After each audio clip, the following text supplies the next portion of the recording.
much time till we're on. We're on, Ron. What? We're on the air right now.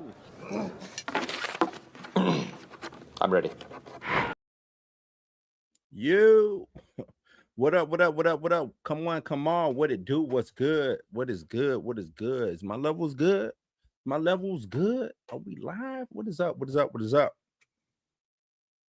Running a little late. I'm sorry, y'all. I ain't gonna say a power outage, but we had some intermittent, you know what I'm saying, things going on with the power, a little stormy out here down here in good old Jacksonville, Florida. You know what I'm talking about? You know what I'm talking about, man. But yeah, man, welcome back to Blues News, man. I am your host, Bluminati. You know how we get down. Shit, something stuck. Know how we get down, man. This is where movies, TV, pop culture have a culture clash. That's right, in real time. Tonight's show stacked, man. Got a good show tonight. Got a good show tonight. We got Eddie Murphy stepping into some iconic shoes, y'all. Good old Eddie. Eddie stepping into some iconic shoes. We got Marvel teasing the return of the X-Men. Got some X-Men news coming up, you know what I'm saying? And the DC fandom, I'm pretty sure is going to have a connection and go into a civil war about this Robert Pattinson Batman situation. You know what I'm saying? So hit that like as you come in here. Hit that like. If this your first time watching, hit that sub button. You know what I'm saying? And drop a little Batman in the chat. You know what I'm saying? If you team Pattinson, drop one of them little Batman emblems in the chat. If you team Pattinson, you know what I'm saying? If you want that Pattinson in the DCU, drop it in the Chizat. You know what I'm talking about? Lawrence in the building. What up, Lawrence? What's good? What's good? What's good? What's good? All right. Let's get into it, man. Let's get into it. Let's start with this Eddie Murphy, man. Let's talk a little bit about Edward Murphy. You know what I'm saying?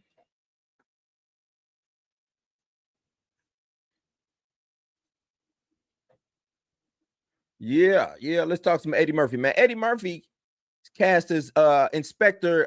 How you say that? Clouseau. I ain't seen Pink Panther in a long time, man. It's been a minute since I seen Pink Panther. I think who did the last Pink Panther? Was it Steve Martin? I want to say Steve Martin was the last person to do Pink Panther, but yeah, man, he's taking on the classic role of Inspector Clouseau. I think that's how you pronounce it. Y'all forgive me if that ain't right. Y'all forgive me if that ain't right, but I think that's right. In a hybrid live action animated Pink Panther reboot, the film mixes slapstick comedy with that modern animation style and will introduce the animated Pink Panther as a character alongside Murphy's Clouseau.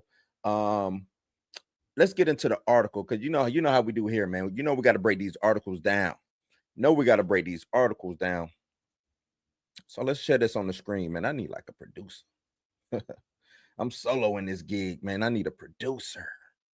That's what your homie need. Need a producer in the game. But since Eddie Murphy confirms he's playing Inspector Clouseau in a new Pink Panther movie, as Eddie Murphy wasn't already synonymous for iconic franchise, the veteran comic and actor confirmed today that he'll soon be taking on the famed role of Inspector Clouseau in a new Pink Panther movie. Deadline was first to report he was circling the role in 2023. So he's been thinking about this for a minute. So speaking on to today's Al Roker, Murphy said he had initially planned on slowing down and things just happened. With regard to his slate of upcoming projects, I'm getting ready to do a biopic on George Clinton. He doing a couple biopics. He trying to get them biopics rocking, it seems like. D Stizzle in the building was good. Biopic of George Clinton. He says his music collective, Parliament Funkadelic. I'm also getting ready. He says, I'm getting ready to do George Clinton. The pickup star said, confirming deadline scoop last year. I've already started Shrek 5, Shrek 5 live in effect. And I'm going to be Inspector Clouseau in the next Pink Panther. That's what he told Al Roker. When Roker reacted to the surprise, asking if the canonically French character would still be written as such, with Murphy occupying the role, the Saturday Night Live alum responded coyly, maybe. Well, he has to be French, but he could also be Haitian. I will tell you, he's black for sure. So I guess they're gonna be playing with the that maybe the Haitian aspect of it. You know how we feel about the changing of the roles over here, you know what I'm saying? But we'll see. I'm give Eddie Murphy a little a wide berth when it comes to that. What's up, Junior? What's up? What's up? I give him a wide berth. Peter Sellers first originated the role of Inspector James Clouseau in 1963's The Pink Panther, directed by Blake Edwards, an Italian and U.S. co-production about an inept detective who must stop a notorious jewel thief aiming to steal the precious Pink Panther diamond.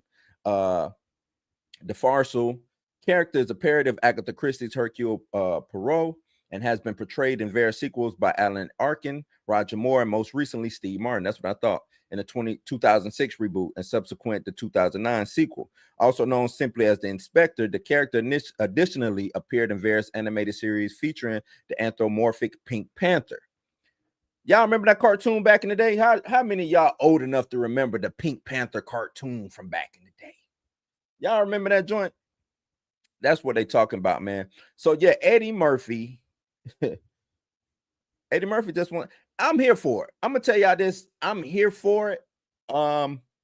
Just because I want to see Eddie get the groove back. You know what I'm saying? I don't necessarily think he got his groove back with some of the stuff, especially that what was it? The Coming to America.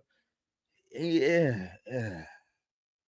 You know what I'm saying? Now, Beverly Hills Cop, this last Beverly Hills Cop was good. That was a good, solid sequel, you know what I'm saying, or addition to the Beverly Hills Cop mythos, and it kind of erases Beverly Hills Cop 3 for me. I could throw Beverly Hills Cop 3 away and then add Beverly Hills Cop 4, and I'll be just fine.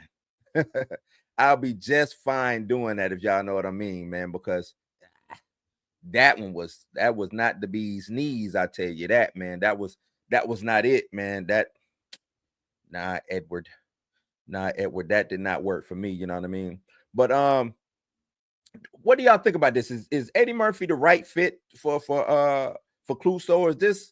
Do y'all think this is a little risky? You know what I'm saying, to try to revive this role, try to maintain or jump into this nostalgia train hype that's been relevant as of late.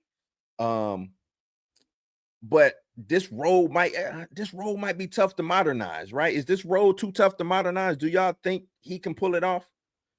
You know what I'm saying? Eddie Murphy. I'm a huge Eddie Murphy fan. So I think he could damn near pull off anything, to be honest. You know what I'm saying? But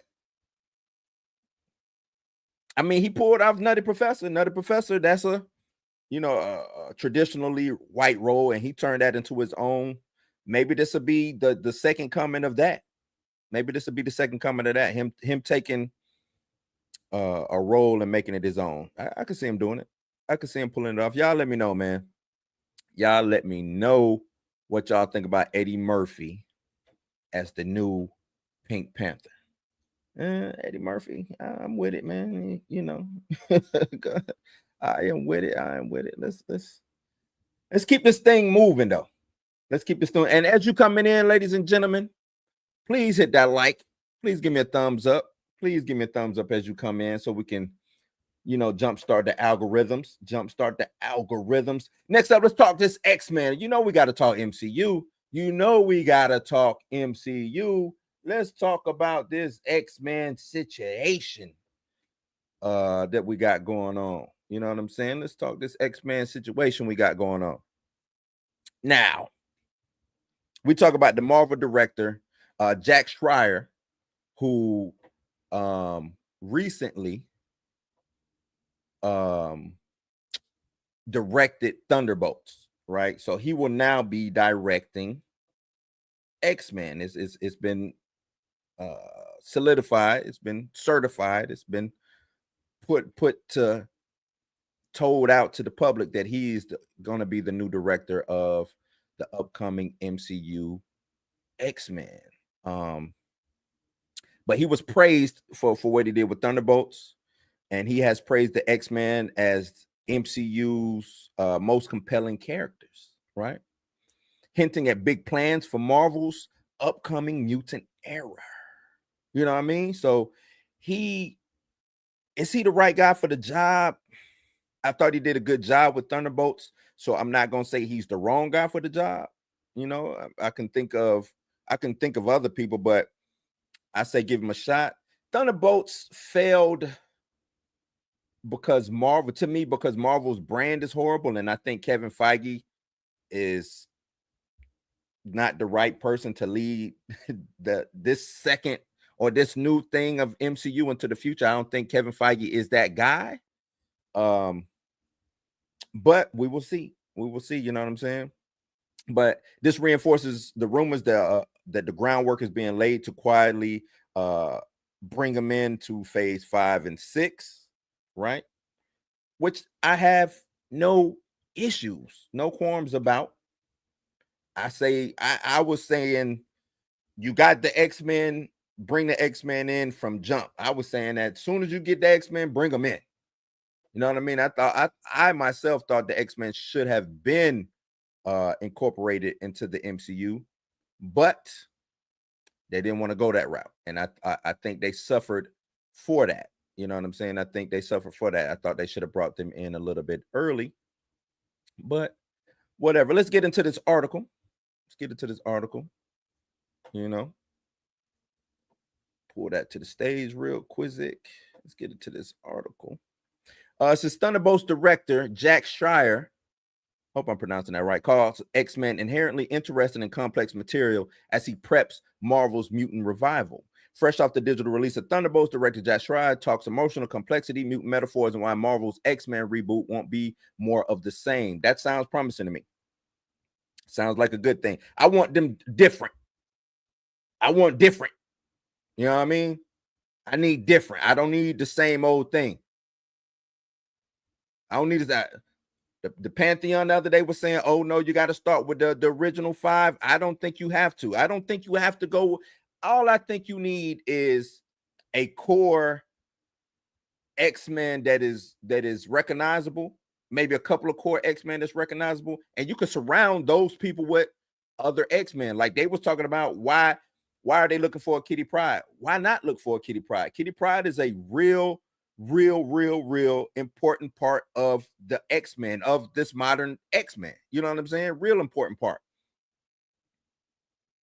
You know what I'm saying? I understand saying, hey, let's go with the 1990s X-Men, yada, but Kitty, they've been trying to push Kitty since the Pride of the X-Men cartoon. I don't know. Do y'all remember the Pride of the X-Men cartoon? They've been trying to push that. Kitty has been her since then. She's been her since then. So I think it's a lot of, and I don't call her obscure. I think she is an integral part of it. I think her, Storm, especially her and Storm's relationship. You know what I'm saying? Pam in the building. What's up, Pam? What it do? Storm and Kitty have a dope relationship. So if you have Storm, Kitty, Cyclops, I don't think Wolverine should be in this. I would like for them to do a solo Wolverine tale movie, still inside of Team X, him, Sabretooth, Maverick, you know, all of those people over there doing what they do. I think that's how you recast Wolverine, and you have that Wolverine over there doing that as a part of Team X. I've been hearing rumors that Wolverine is going to start an Alpha Flight. I think now that to me is BS. I don't think you pull Alpha Flight out the wood. You keep Alpha Flight in the cupboard. We don't even need Alpha Flight.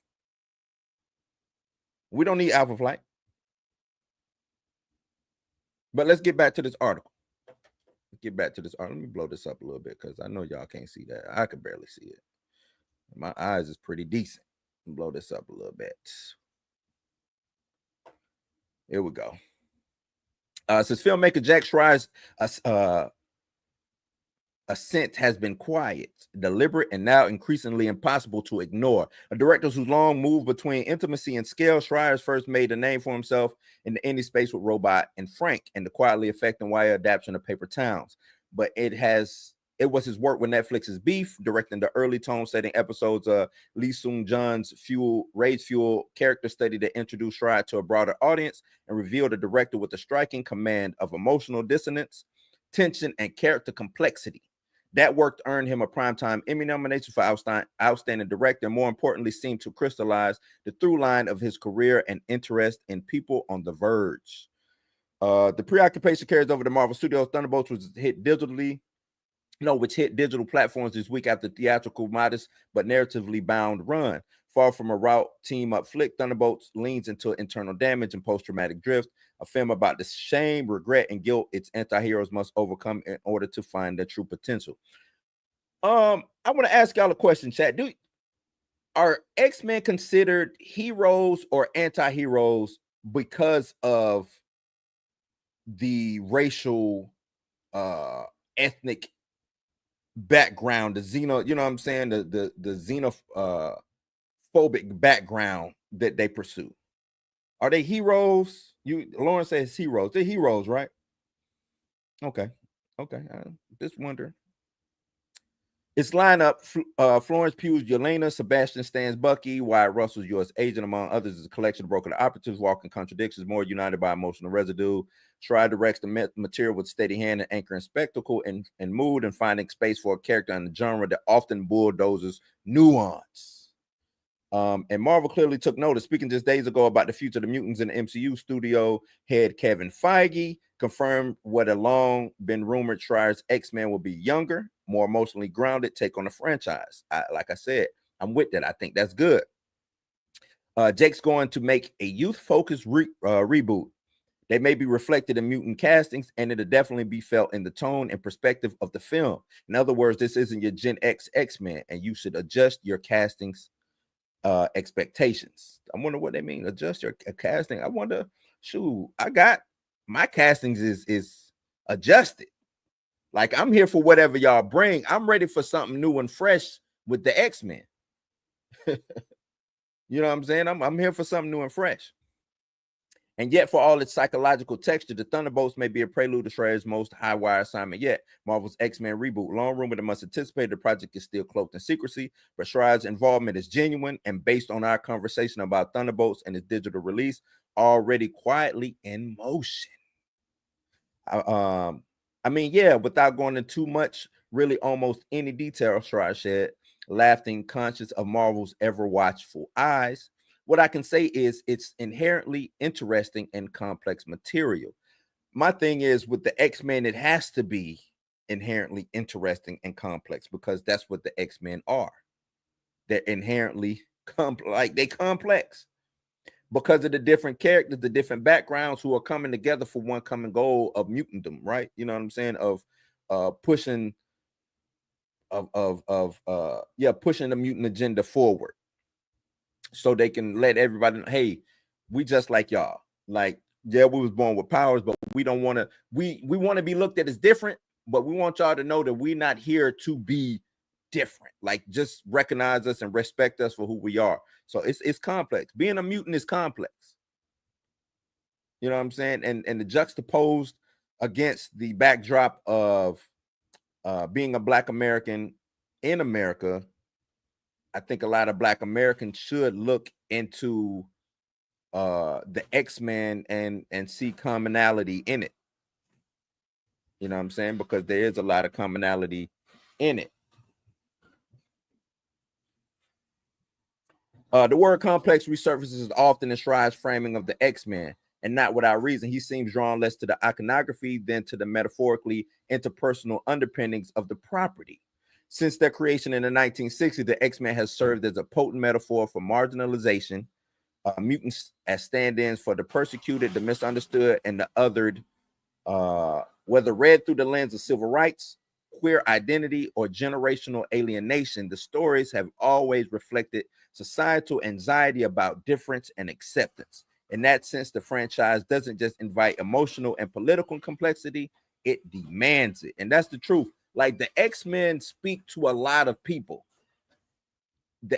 This should be, I think I talked about, a 4-quadrant film. There's no reason why the X-Men shouldn't be a 4-quadrant film. You know what I'm saying? X-Men should hit every facet of consumer out there. Every facet of the fandom out there, the X-Men should be right. You know what I'm saying? Everybody should see something in this film. Whether you black, white, queer, gay, whatever you are, you should see something in this film. Being bullied, being the bully. You know what I'm saying? Working a corporate job, being an entrepreneur. I think that's why the X-Men is Marvel's greatest invention. To me, the X-Men is Marvel's greatest invention. You know what I'm saying? It's Marvel's greatest invention, and it came about all because Stan Lee was basically being lazy. If you really think about it, because he said he invented the X-Men because he didn't want to do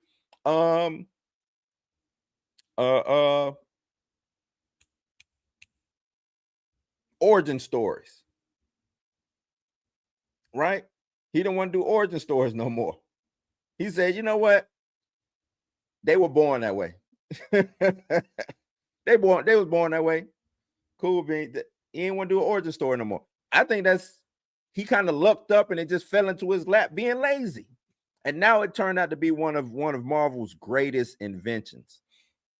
The core idea of what the X-Men involves involves complexity. He continued, it's an incredible opportunity with super interesting characters and much internal conflict. These characters are wrestling with their identity and place in the world that's inherently interesting and complex material.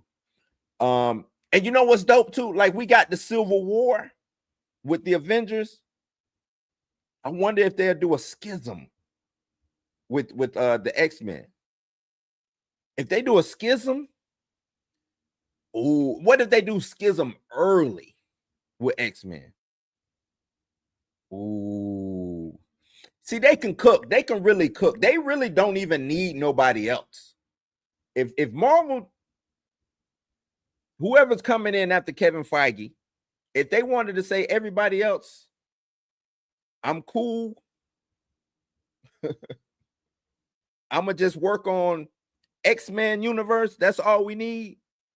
You don't like that schism? You don't like a schism from the early in the game? Nah. I like schism. Because we're talking internal conflict. Internal conflict. These characters are wrestling with their identity and place in the world. That's inherently interesting and complex material, he says. It's telling that Schreier is thinking in terms of character before canon. Marvel, of course, has tread this ground before, most notably across 2 decades of Fox's X-Men franchise. But Schreier seems aware that familiarity demands reinvention. When asked if Marvel's take would be recognizably different from what came before, he nodded carefully. Yeah, I think that's fair to say, he offered. That's the red sniper dot out there somewhere, you know. He joked about Marvel's watchful ears and eyes, but to be able to explore all of the ideas that are inherent to the rich source material, but also at the scale inherent to the source material. That's like a very rare and fortunate opportunity. That's very exciting. What do y'all think? He's saying, but to be able to explore all of the ideas that are inherent to the rich source material, but also at the scale inherent to the source material, that's like a very rare and fortunate opportunity. That's very exciting. That sounds like he might go and actually read some books and do some homework to give the best. That schism. No, not off rip. I ain't saying like off rip. I'm just saying as we go, like a little, you know what I'm saying? Like, how long did Civil War came? It was 2 Avengers movies by the time Civil War happened. I don't know. Maybe you do it later. But not like an X-Men movie and then the next X-Men movie is schism. Nah, I ain't saying that. But like a build, especially if we get a lot of internal conflict. The thing with Avengers, the eternal conflict was not like long and drawn out. If we do a long drawn out internal conflict with the X-Men to get to that schism point, I think it'll work. But what do y'all think about him talking about the source material? It feels like he's saying F y'all rules of the past about not reading or not being privy to the source material, I'm gonna go into the source material. I'm gonna look at this stuff. I'm gonna make my stories out of this source material. I'm gonna pick my X-Men, my mutants out of this source material so I can give the best story possible. That's what it seems like he's saying to me. He won't say more and can't, but his beef work, his sense of tone in Thunderbolts, and his recurring focus on wounded psyches all point towards an X-Men film that might finally restore the emotional allegory at the core of the franchise. Schreier isn't here to reinvent the wheel, but he will likely rewire the emotional engine. Marvel's X-Men is still on the horizon, but Jake Schreier, it seems, has already began mapping out what makes these mutants matter. And I think that's the thing too, right? My beef with Marvel, I don't know about everybody else's. My beef with Marvel is they're not doing the homework early enough to map out a playbook, a Bible, whatever you want to call it, to, you know what I'm saying, for whatever movie they're working on. So then they just jump into this movie, direct it, and throw it out to the masses, and the masses are like, what the hell is this? What is this? If Jake Schreier is saying, I'm looking at this source material and I'm seeing how vast it is, how dope it is, I gotta put my hand and my fingers and massage this great, all this from the 60s up into the 2025. It's a lot of stuff that's happened in the X-Men world. Stamina from London. London's calling. What's up, brother? I think that's dope. I think that's how you do it, man. You got to do it that way. You got to do it that way. It only makes sense, man. Map it out. Have a map. Gotta have a map. Feige ain't got a map. Feige don't hop in the car and use Waze. He don't use Google Maps. He don't use Apple Maps. He just drive. No destination. He don't know what's over the horizon. It's somebody said yesterday, Feige is just a suit. And we need to treat Feige like a suit. Once somebody said that, and I have been saying it, but the way he said it yesterday, I forgot who said it. It might have been D Stizzle, might have been Stamina. One of y'all said it yesterday about Feige just being a suit.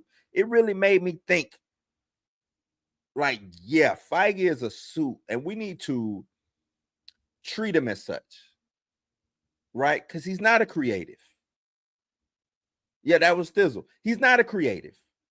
He's an executive. He's a suit. But that is one reason why I give him all the blame, because he is a suit. And he's not hiring the best talent around him. He's not going in and saying, hey, you know what? For the MCU, I need a coaching staff. He's not saying I need a coaching staff. Like, I would put all of these directors, all of these writers, they'll be on contract. They'll be at least, because most writers and stuff don't have steady work.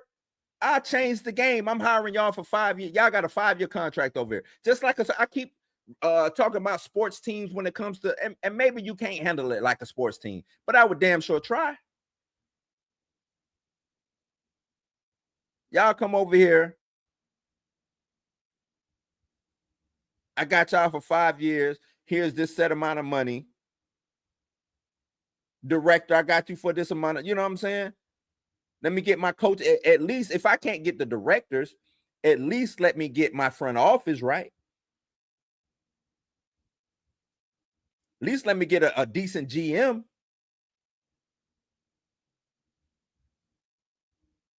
At least let me get a decent GM. Then the GM can just, you know what I'm saying, put the coaching staff together. And he'll be the one who will be thinking about these phases. Like, who is in charge of these phases? To me, Feige should not be the only one in charge of these phases. Feige should be the suit. Go get a GM, Feige. You know what? Feige is Jerry Jones. Damn, there it is. Feige, Jerry Jones, y'all. Feige is Jerry Jones. Look at the Dallas Cowboys. They need a GM over there. But nope, Jerry Jones want to have his hands in everything. He want to do it all. That's Feige. That's fraudulent Feige over there. MCU, Disney, if y'all really want to turn this thing around, y'all really want to right y'all ship, hire a GM. Hire a GM. And now that I think about it, that's what DC did. That's what DC did. DC has an executive, right? And they got a GM. Safran being the pure executive, Peter Safran over there. Jimmy Gunn is the GM. Imagine if it was just Peter Safran over there by himself. You think the DCU would have came out swinging the way it came out swinging?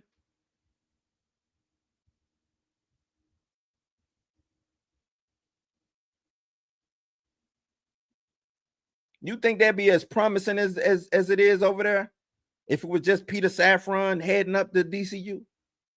No.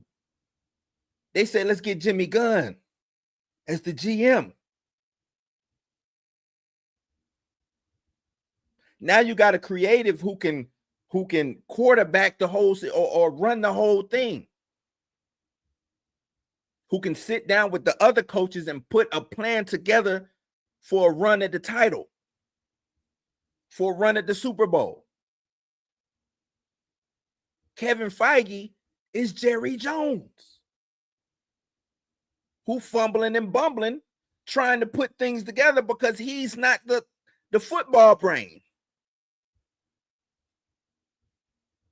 He might like football, but he ain't the football brain.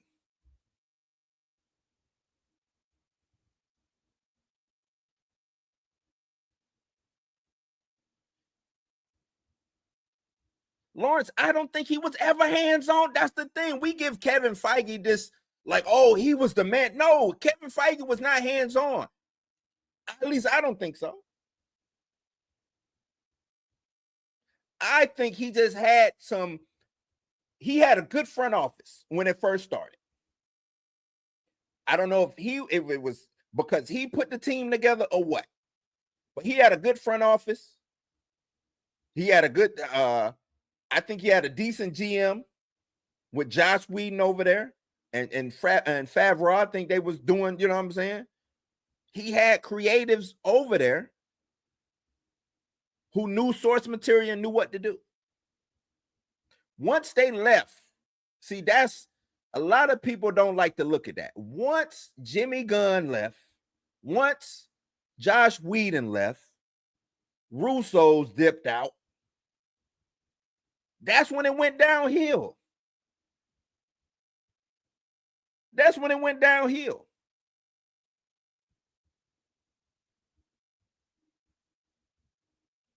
Every now and then he'll sneak a hit with, Max Shackman came in, and some other people, but it wasn't the same. He was just piecing things together.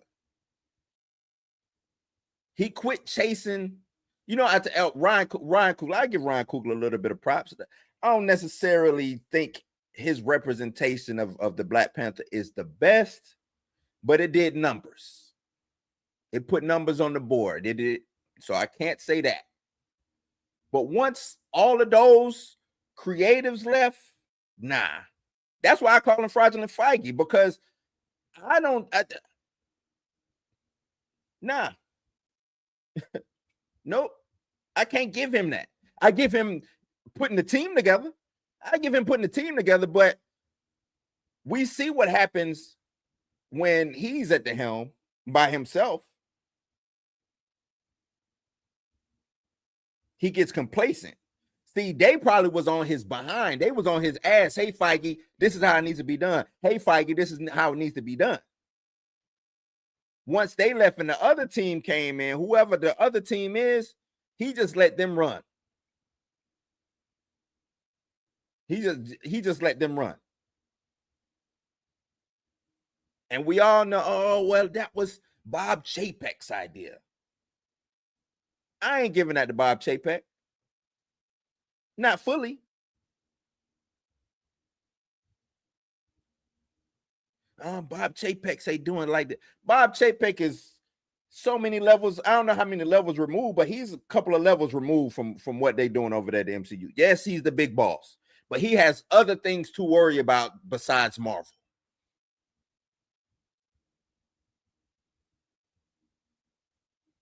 He can put his he can send the email out and say, hey, this is the way we do it. Let Feige, if Feige would have did it how he wanted to do it, and it worked, ain't nothing Chapek could say. All Chapek said was just make more. Make more.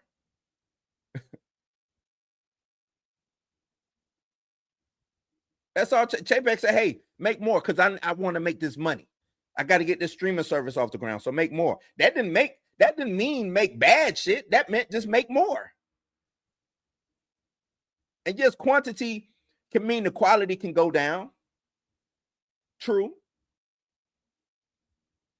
But it seemed like they just threw quality out the door.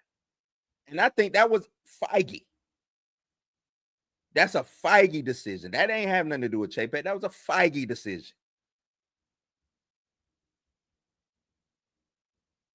Because that was two execs. That was the exec brain working. He said more and more money. If we do more, we get more money. That's Feige in his head. My bonus would be bigger at the end of the year. That's an executive brain. That's not a creative brain. That's an executive brain. See, a creative brain would be like, okay, do more. All right, let me sit down, come up with a plan, because I got to get more out and I want to tell these stories. That's what a creative would have done. I'm going to give you more. I give you more, but I'm going to give you more the way I give you more.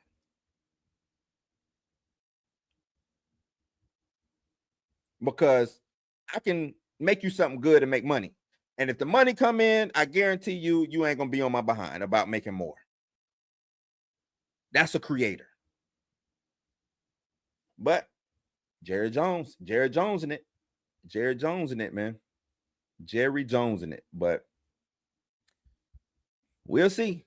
We'll see. Is he still Jerry? Because a lot of people, oh, Feige's back. He's back.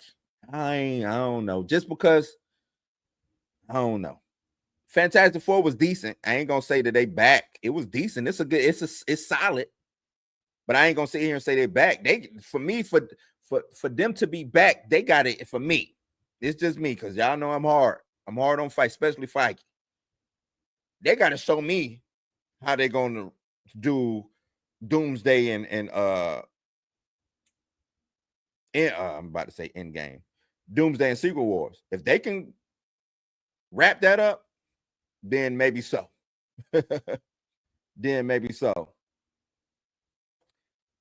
Black Panther in the building, man. Appreciate it. Hey, man, like I said, as y'all are coming in, please get the likes up.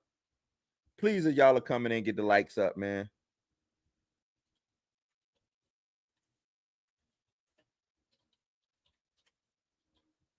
Please, please, please get them up. I appreciate everybody. Please, please, please. I appreciate y'all coming in here, though, man. We having a good time tonight. We having a good time. So yeah, we'll see how the X-Men work.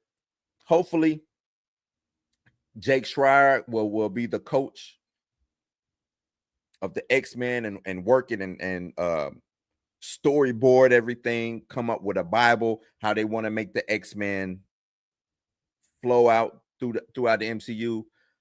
And Feige said he wants to recast Tony, not Tony, but Captain America and Iron Man. I don't think they even just concentrate on the X-Men. We had the Avengers without the X-Men. Why we can't have the X-Men without the Avengers? Just concentrate on the X-Men. Run rampant. Now you got the X-Men and Fantastic Four. Why don't you just concentrate on the X-Men and Fantastic Four? Let them merge together and play around in the MCU. Why not do that? I think that works better. Instead of just, I know Avengers was your cash cow, and that's what you start off with, but you don't necessarily have to do that. Not right now. Not right now. You got two bigger, I don't want to say bigger properties. Well, X-Men is a bigger property than both Avengers and Four, but you got the X-Men and you got Fantastic Four. You got Spider-Man. Maybe we get Black Panther back.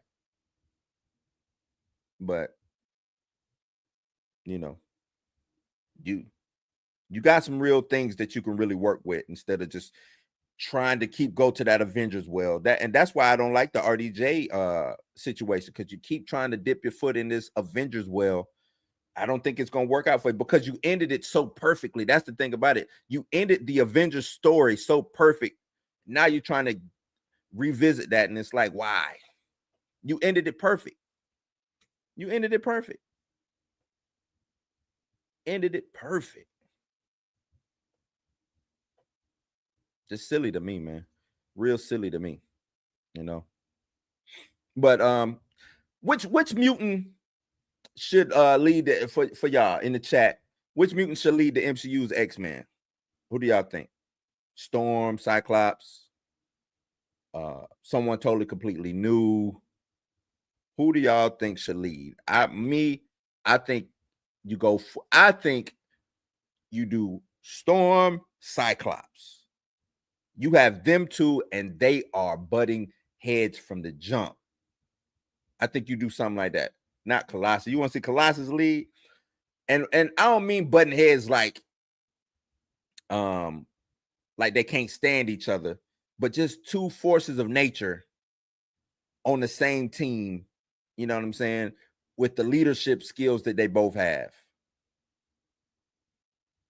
That's your conflict. That's your internal conflict. And I think it'll be a good internal conflict. So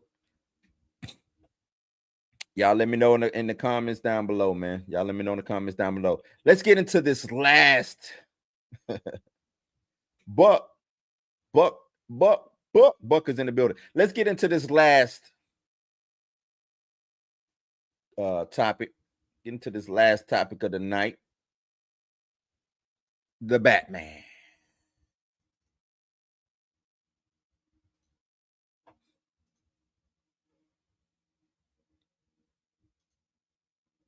The Batman. Is the Batman gonna be in the MCU? I mean, in the DCU? Should Robert Pattinson's Batman be pulled into the DCU? Everybody is talking about that. Everybody is talking about, should Pattinson's Batman be in the DCU? Right. Now, we know after online speculation, everybody online having their discourse, that James Gunn, Jimmy Gunn, has confirmed that Pattinson will remain an Elseworlds project. He'll be in the Elseworlds universe. But that decision has reignited the debate on whether keeping him out weakens the DCU or preserves creative freedom. Right? Let's get to the article. We got articles. We keep these articles on deck. Let's get to the article. Says James Gunn addresses if Robert Pattinson's Batman will join the DC universe after renewed fan interest.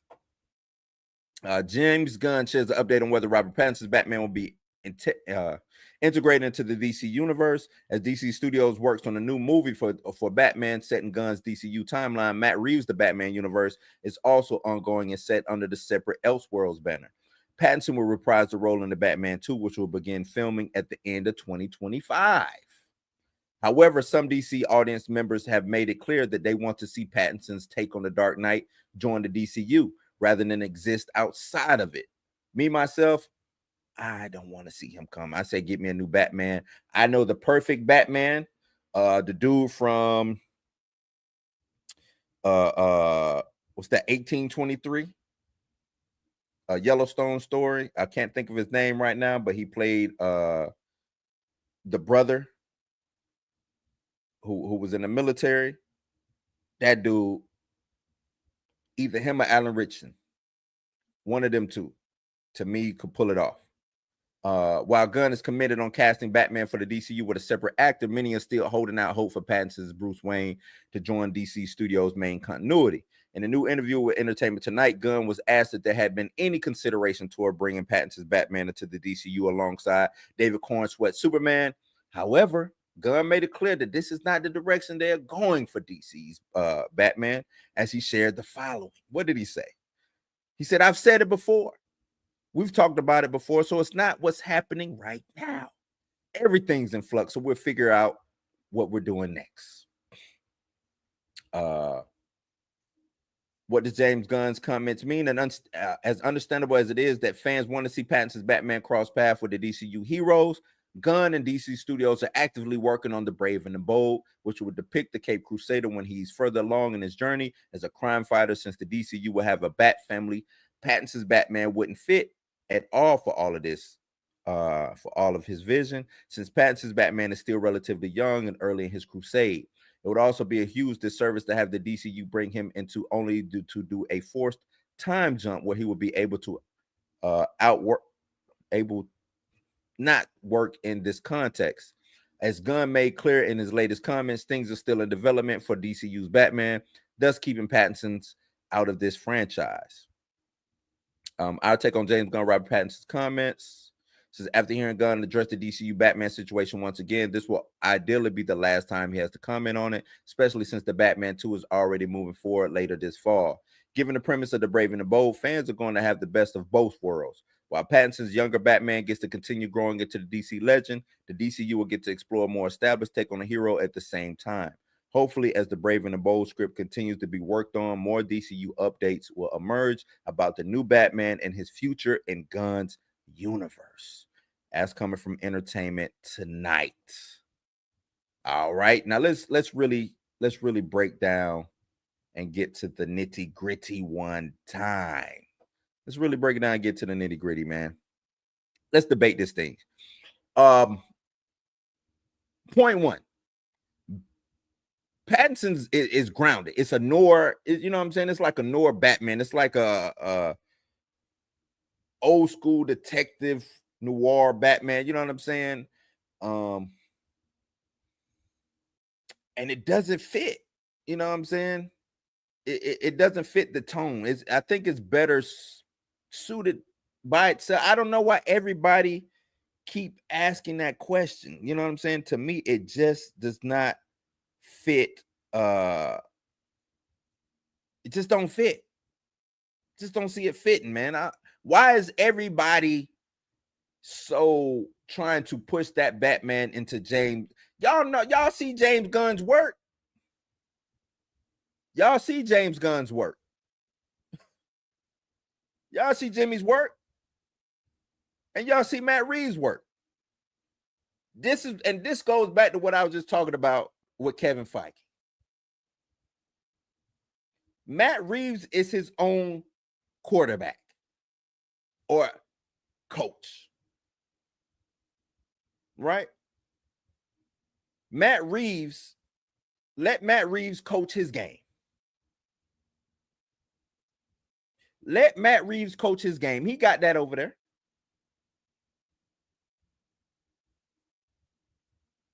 He got that over there. He fine. Let him do that.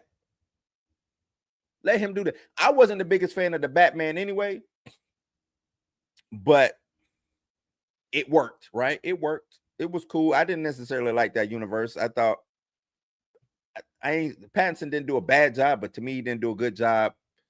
It was mid to me, but I'm weird like that. You know what I'm saying? But let that be over there.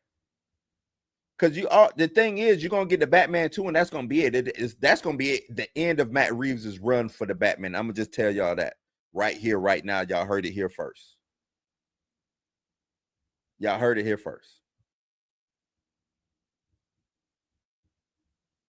Some people are saying an isolated Batman creates brand confusion in a shared universe, meaning these two isolated Batman, which one is the real Batman? Yeah, I think James Gunn talks to his audience enough, and we're not stupid. You know what I'm saying? I don't think the general audience is stupid either.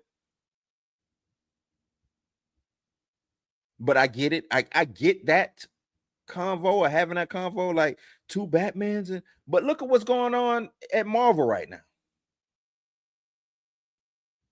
Marvel with all the multiverse, this multiverse, that, yada, yada, yada. Who is the real Loki? Who ain't the real Loki?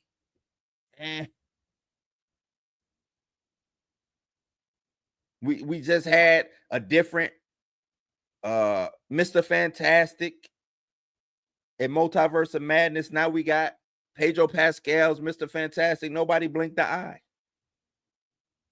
Nobody blinked the eye.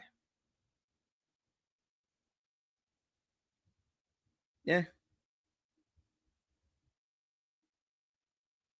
Some people think that taking Pattinson's Batman and shoehorning it into the DCU will create some type of credibility.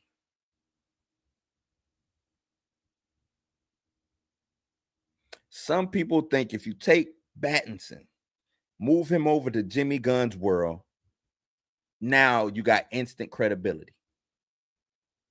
Until that Batman runs into Superman, Wonder Woman, and all the metahumans that, because Jimmy Gunn is creating a comic book world.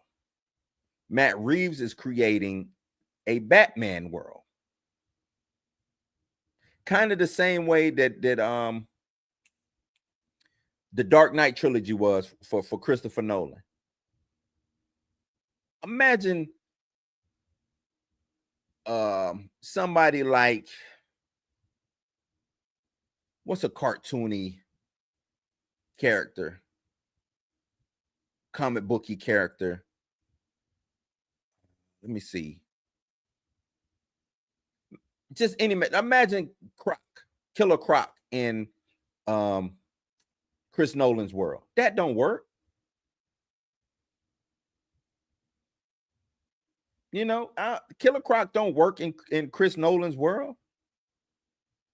Killer Croc don't work in Matt Reeves' world. Now, Killer Croc works in Jimmy Gunn's world. It works with Superman and stuff like that. But it don't work in Jimmy Gunn's, in Matt Reeves' world.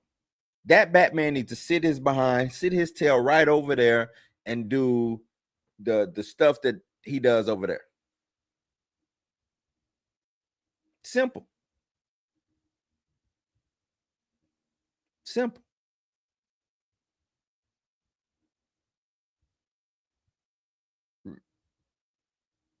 I don't even know why it's a conversation. Why is there a conversation for that?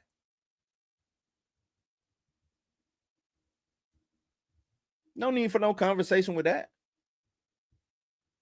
It's grounded. It's too grounded.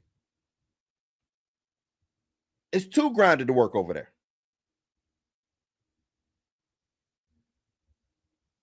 It's too, and it feels, you know what's crazy? All the Batman, all the way up until Christopher Nolan, were real wacky, zany. Even Tim Burton, and you know how Tim Burton get down. Tim Burton Batman. I can't think of the director right now. Schumacher's Batman. Then we get into Christopher Nolan.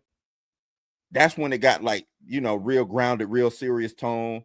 And then we get into the DCEU, Zack Snyder's Batman.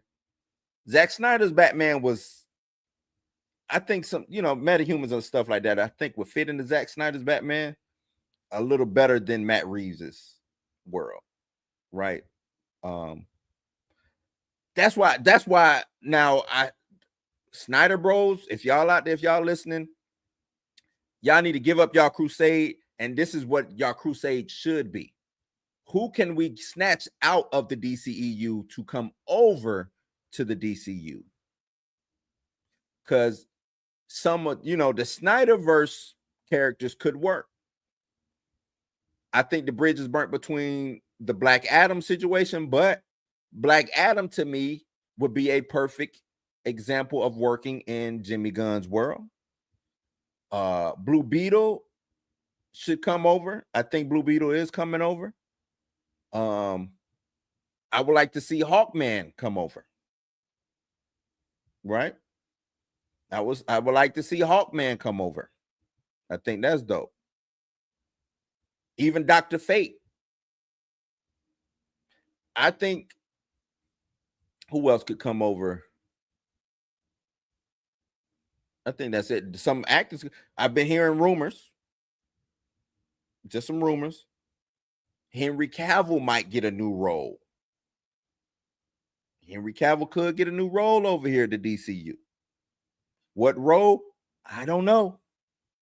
But I'm hearing rumors that Henry Cavill talks have started, or there is been some reaching out. I think it'll work. I think it could work. That's how I said, quit worrying about Matt Reeves' Batman. Do y'all agree with me? Do y'all think this is it? Matt Reeves' Batman, do part 2 and then that's it? And I think they just doing the sequel because the first one made so much money that they got to do a sequel. It's kind of like what they did with the Joker, right? They should have never done a Joker sequel. I could have told the executives over there at Warner Brothers that the Joker was a one and done situation, but no, they had to just try to push the line. They had to try to squeeze another, you know what I'm saying? Like, because the Joker was not supposed to work. That's the thing about it. Right? The Joker was not supposed to work from the beginning anyway. Because from my understanding, that movie, the script was not a Joker script. It was a whole different script. And then they kind of just threw the Joker on top of it. And it worked. Redid some things in the script and it worked. But lightning don't normally strike twice in the same spot. So I don't know why they thought that was gonna work. I don't know why they thought that was gonna work.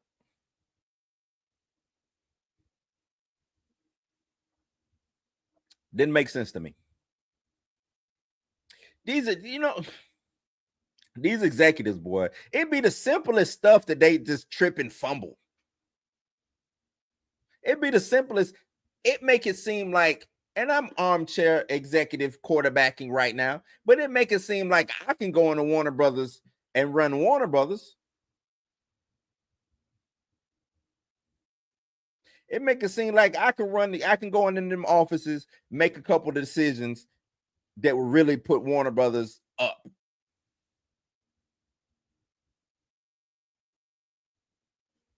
The way they've been doing things.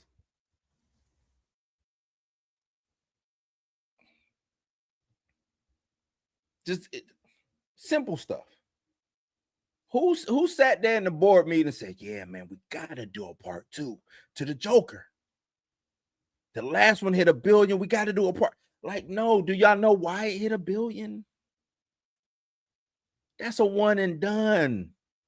It was probably one person that's saying, nah, that's a bad idea, yo. That's a bad idea. They probably, that meme of they showed, you know what I'm saying, the different panels, and then they throw the guy who don't agree out the window. That's probably what happened. That's probably what happened. But yeah, nah, I don't think this is the debate. I don't even think this should be a debate. This shouldn't even be a debate. No, he should not be pulled into the DCU. Nope, he should not.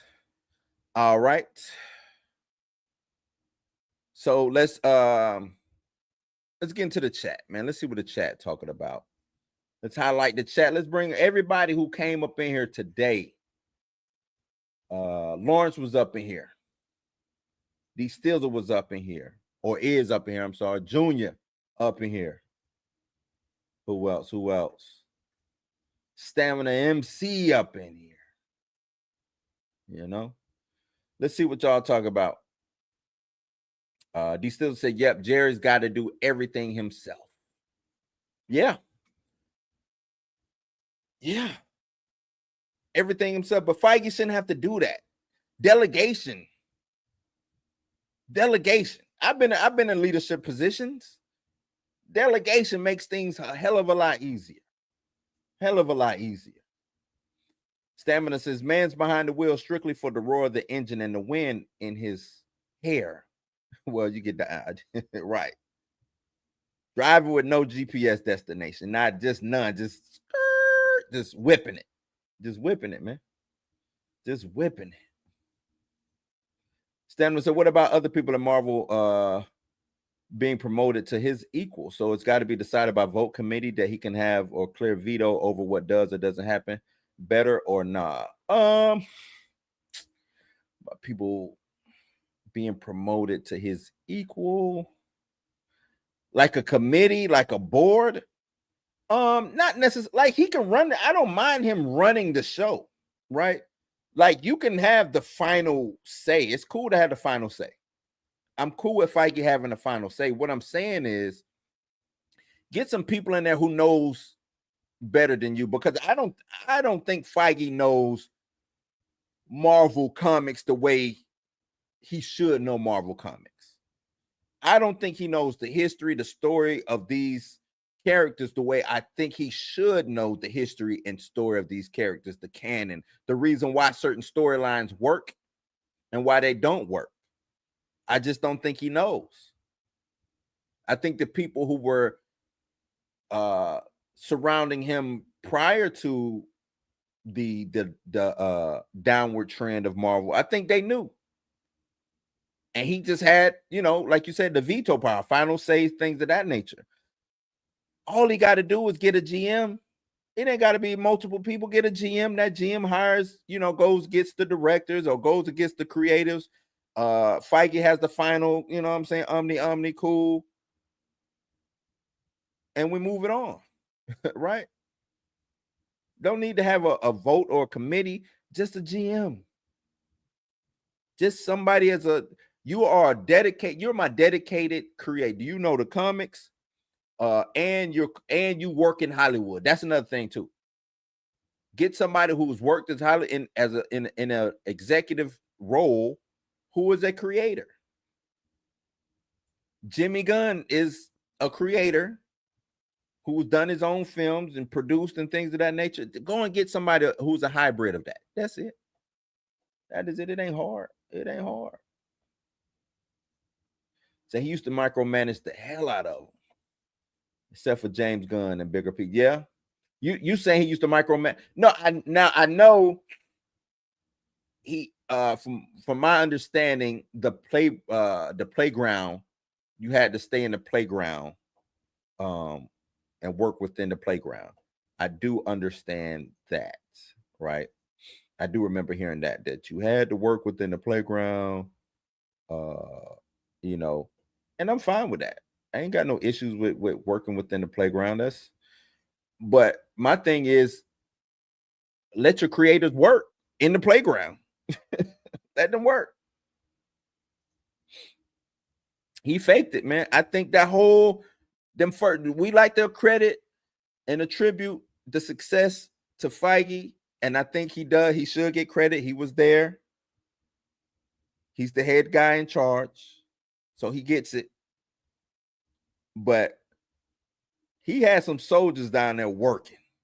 And them soldiers knew exactly what to do. And I think he did not know what to do. And once they moved on, guess who moved on to? The audience. Guess who moved on to? The audience. They left too. Let's see what else y'all talking about. So he's chief creative officer, Marvel Entertainment. That includes everything Marvel. Just like Jerry Jones. Yeah. Just like Jerry Jones. Just like good old Jerry Jones. The Informant Media in the building. What up, Informant? Says F4 not going to make what they want. Right. And, I saw an article today. They are, oh, man. They are I ain't going to want to say backsliding, but they are conceding. Marvel is conceding to not being the billion-dollar company that they are anymore. Every movie shouldn't have to make $1 billion. Don't look for that. Y'all get out of here. Y'all know y'all. Come on, man. To me, that is the sign of a lose. First, when the team come out and say, we ain't got to make the playoffs every year, baby. we don't have to win a Super Bowl. They are in rebuild mode. They are in right now. What we are witnessing, if you're a basketball fan, is the Lakers when Shaq left and it was just Kobe and a whole bunch of other people. Rebuild mode. This is what we're witnessing. That's the only way I can put it. They are in rebuild mode. They are conceding that they might not be the top dogs coming up. They're trying to preference the fans. Hey, don't look for us to home runs. We're just trying to get doubles. See, it's cool to me. It's cool for James Gunn to only want to get a double. It's cool for James Gunn to only want to hit the ball and get somebody on base. I'm starting fresh. I'm starting new. Plus, I got a lot of baggage. This DC it's got a lot of baggage. I'm taking over with a lot of baggage. Let me get a couple at bats first. We get a couple at bats first. You know what I'm saying? I don't need no strikeouts. Let me see if I can walk a couple of people. You know what I'm saying? Or let me my pitcher a couple pop flies. We catch it. I don't need no strikeouts. Depending on if I'm playing offense or defense. It's cool for James Gunn and DCU to not shoot for the fences. See, that's what happened with the early iteration of the DCEU. They wanted to hit home runs right out the gate instead of building something.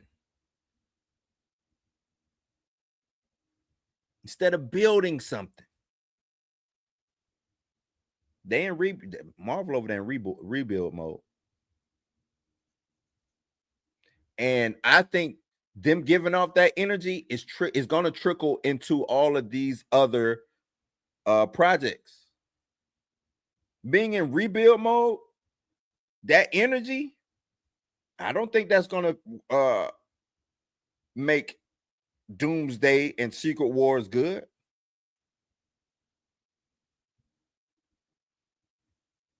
Because they've conceded. They know that they have lost.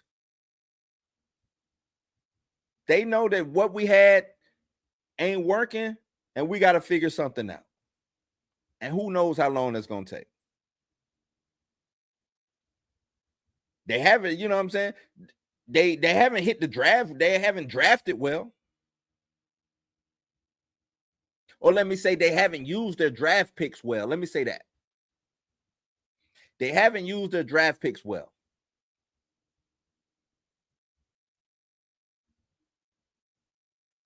The one superstar that they got in Spidey, they're making him change positions, right?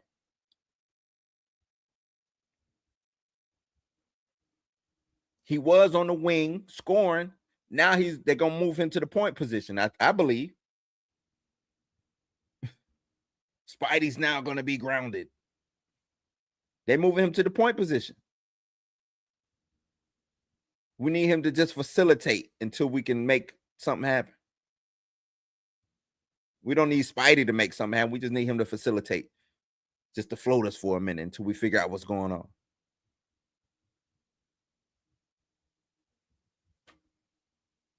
What else y'all in here talk about? I think when they're on top of the tree as far as cape shit goes, they should be able to employ enough creators to make however much content they want. Volume is a staff issue in essence. Right. Right. That's it. When you top of the tree, I like that stamina. When you're top of the tree in this comic book stuff, you should be able to employ enough creatives to make however much content you want.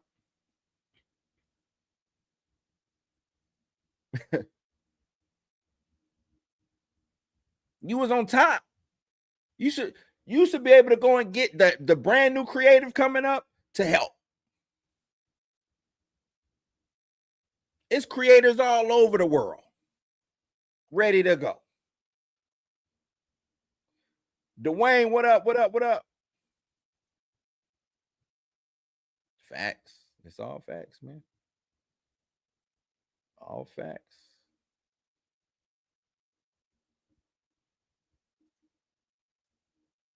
Pam says, no, I think this should be a news story. I love Dick Grayson and Damian Wayne to make an appearance. Right. I'm with you. That's why I like this. I think the Brave and the Bold works. A seasoned Batman, his son, Robin's running around. That's what we need. We need the Bat family. We need all of that working and going on. We need the Batman. We need Batman comic book accuracy. We need all of that that's currently going on. The Bat family, Batman being the great mind and thinker, him doing the prep time, all of that. I need all of that. I need all of that. I need all of that.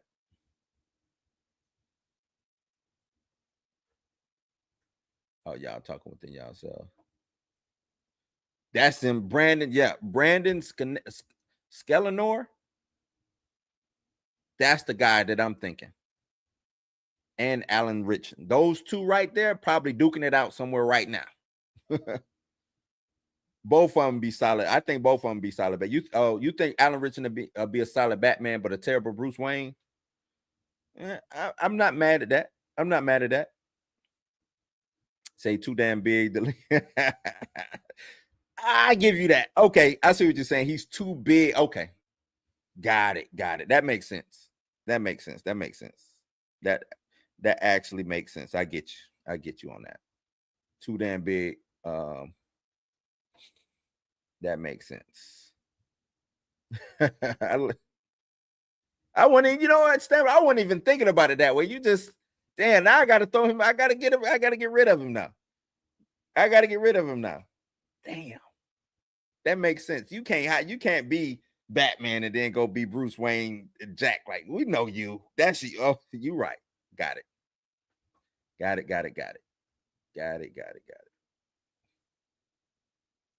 Stem also says Batman doesn't exist in a world with Kryptonians, Thanagarians, Themyscirians. Everything he does in that film that we saw in the Penguin falls apart with beings like that. Right. You can't do that.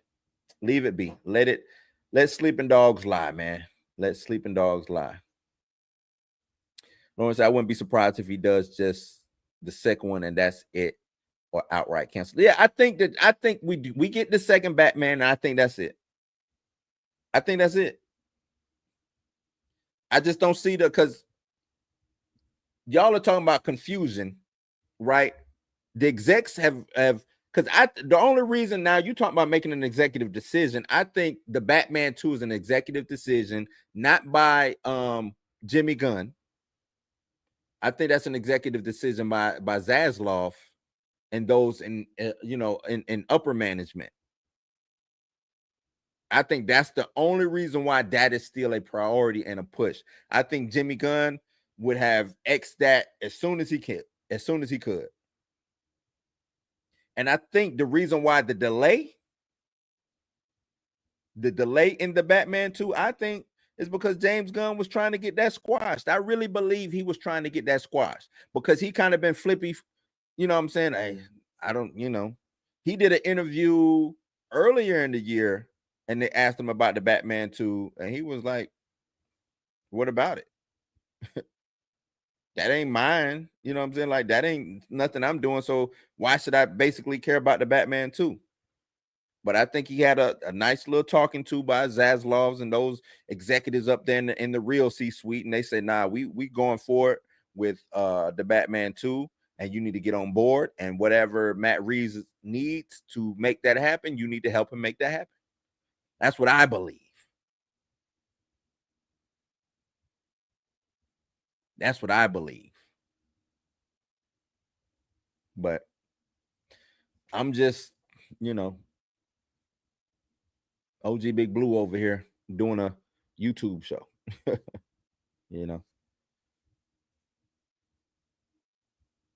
Superman was him testing the water with how the crazy Snyder fans were acting. Yeah, they needed, to me, if you're a fan of a property, like I'm a fan of, I'm a huge Spawn fan. Huge Spawn fan, right? I just want to see Spawn on the big screen. I don't care who directed. You know what I'm saying? Like, if you're a like, my thing is, when it comes to the Snyder fans, are you a fan of Zack Snyder or are you a fan of Superman, Batman, and Wonder Woman? Because if you're a fan of Superman, Batman, and Wonder Woman, you should just want to see them on the screen. Snyder has moved on. You know what I'm saying? Snyder has jumped over to Netflix and doing what he's doing over there. If you like Zack Snyder that much, go patronize his stuff over there. That's what I don't get. That's what I don't understand. I'm a fan of the X-Men. I'm ready for whatever iteration of the X-Men happen that's coming up. And I will tell you, that was ass. That's trash can juice. Nope. Fans of the Fantastic Four, I'm pretty sure they was hyped. Hey, look, man, y'all done messed it. Y'all have had 3 shots at this. Y'all gotta pull this one off right. I'm pretty sure Fantastic Four fans are ecstatic right now. Finally. Finally, it happened. Finally, we got a good to decent Fantastic Four movie. That's how it works. If you're a Snyder fan, follow Snyder wherever he goes as a director. To me, that's simple. Follow Snyder wherever he goes as a director. Confusion is a BS excuse. Joker confused people to $1 billion box office while the DC. Stamina got the bars today. You got nothing but bars today. Nothing but bars. You right. DCU was in full swing. It was 2 Jokers running out there. 2 Jokers. You are absolutely right. One Joker they didn't like too much. I didn't mind your boy's Joker though, but what else y'all got talking about? Said Gunn chatted with Cavill about a new role in DCU the same time he told him that Superman would be recast. No, from my understanding, he did that, and he's been in constant convo with him. From my understanding, he's been in recent conversations with Henry Cavill. I could be wrong, but I think he's been, I read that somewhere that he was still in conversations with Henry Cavill. Henry Cavill would be a hero or villain. Who could I see him playing? That's the thing. Who could I see him playing?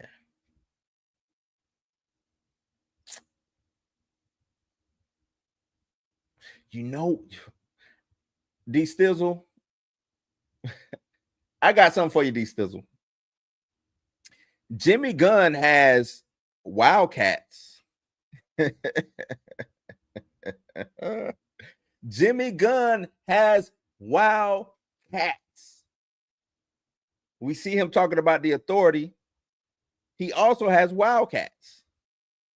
Do you think, D Stizzle, talking to you because I think me and you here, do you think he can pull a Wildcats situation out and maybe throw Henry Cavill as Grifter?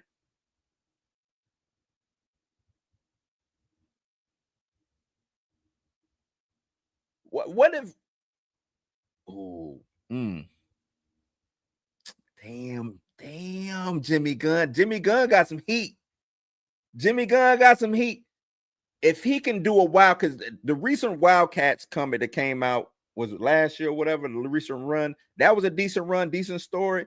If he just took that run and that story and brought that to the screen, I think it could work. Henry Cavill is Grifter, or a team 9 story. Was it team 9, team 7?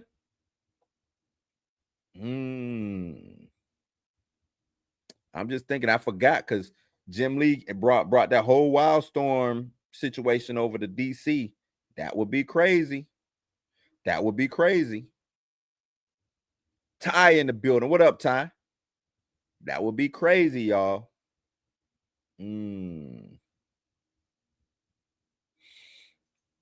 Bucks, I think they should have the Reeves universe on HBO. I'm with that. I'm not mad at that. At all. I'm not mad at Reeves, his whole Batman universe, because we got the Penguin, right?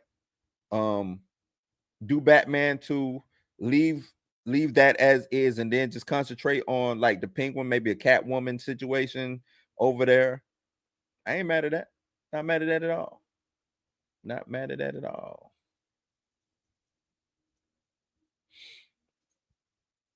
Yeah, he is more of a Star Wars guy.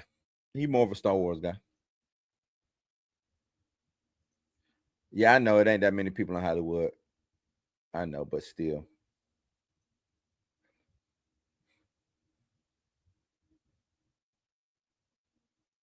Yes,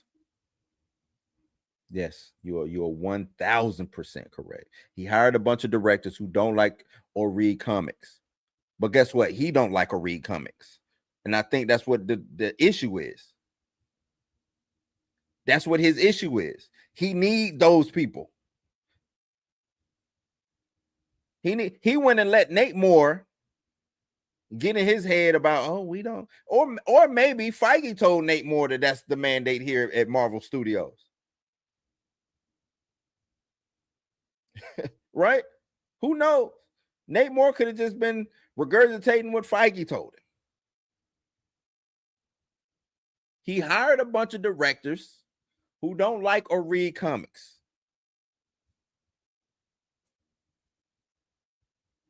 Gotta go back to sports analogies.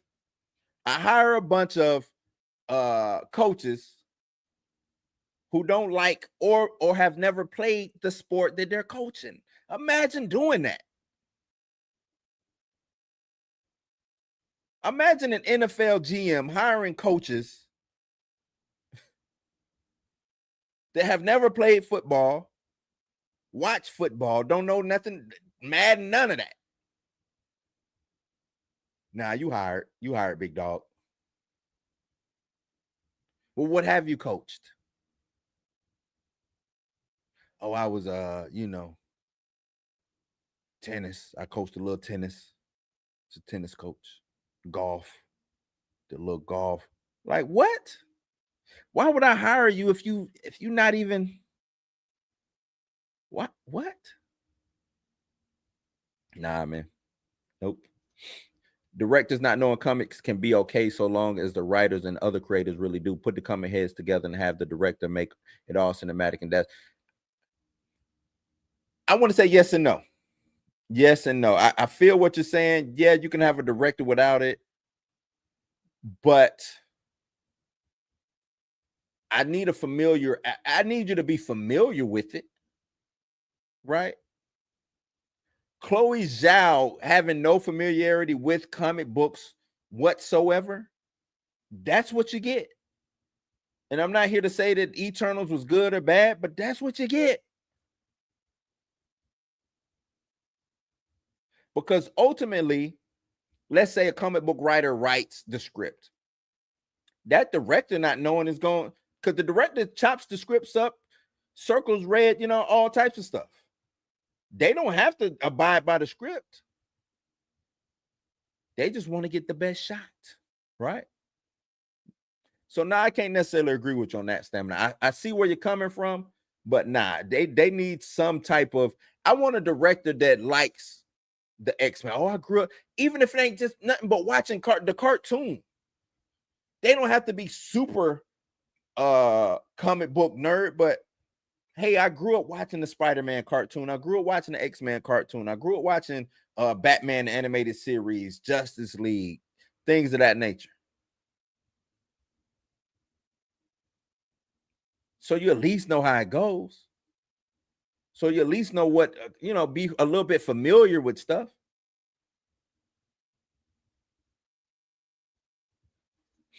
So they picked up talent, they just fumbled it. No, they picked up the wrong talent. Wrong talent. Nah, that ain't gonna work. Too much nostalgia for Henry to be playing Superman and a villain. People's minds get stuck on one. Why? They're doing it with damn RDJ.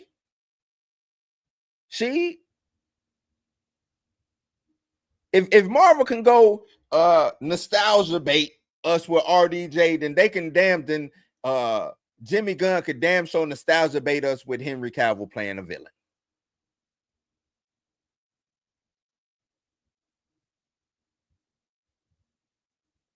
I guarantee you the same apply. Now it'll be the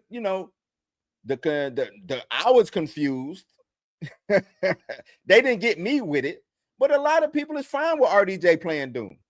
I think it's the dumbest, most laziest thing in the world. But if it puts butts in seats, the thing is, Marvel needs RDJ. They need it, and it really looks lazy for them because they are on the downswing. They're on the downtrend. I don't think James Gunn needs Henry Cavill, but guess what? Henry Cavill would be an asset to the DCU.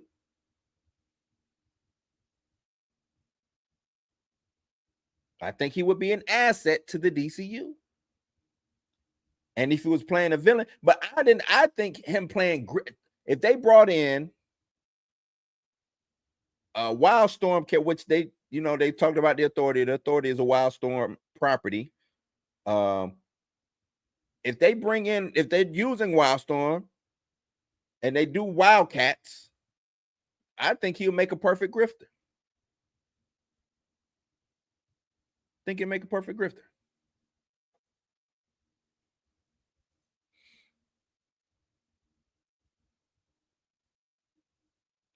Yeah, he wanted it from the jump. I'm trying to tell y'all.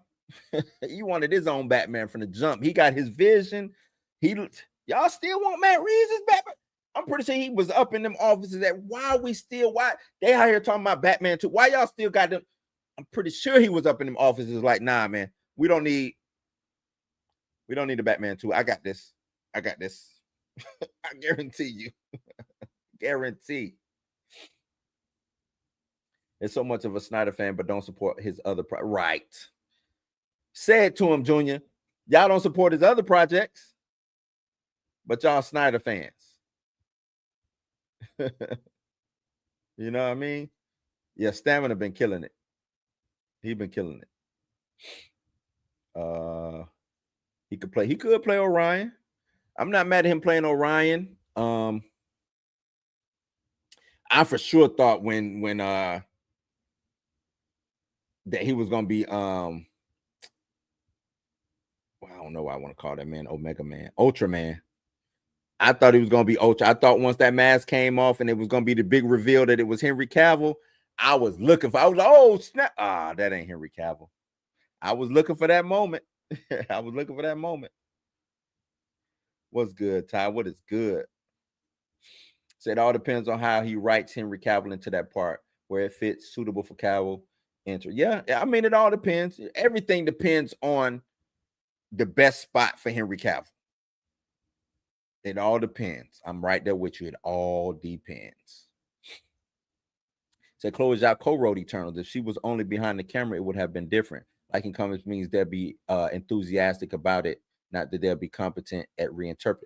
They are, but the thing is, all directors, I think, for the most part, should get co-writer credits, right? Because what director is? Let's see. I'm gonna pull up. Let me pull up a random. Let me pull up Spider-Man. No Way Home. I want to see if the director got any writer credits for No Way Home. Let's see. Because I think all because who did that? John Watts did that, right? Let me go to the actual IMDb.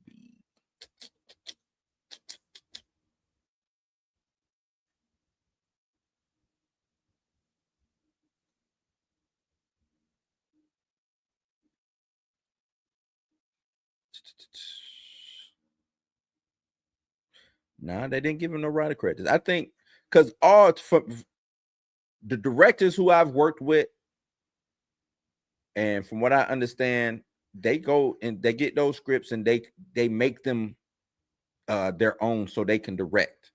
So the writer still gets the writer credit, but I thought that directors come in and do that.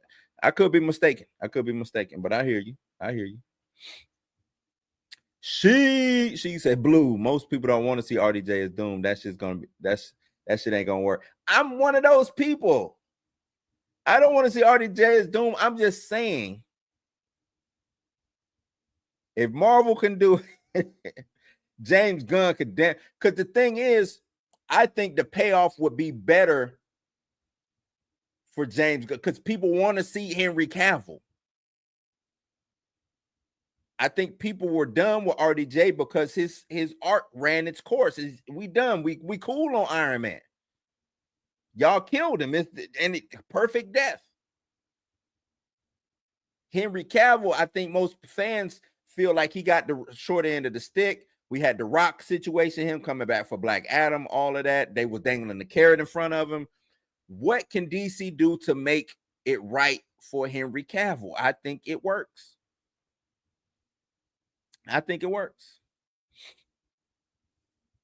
Stamina say, count me among that number sheet. However good it ends up being, it always had been better if he was someone else. And see, the thing is, also with the RDJ situation, it's the same universe. It's the MCU. It's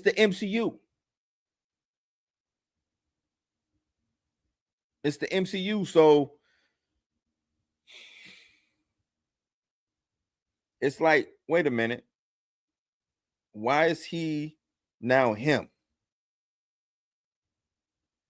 I see the confusion for the audience because it's like, wait a minute, why are y'all getting the same actor to play two people? This is the same universe. But see, with Henry Cavill, we know that universe is over and done with.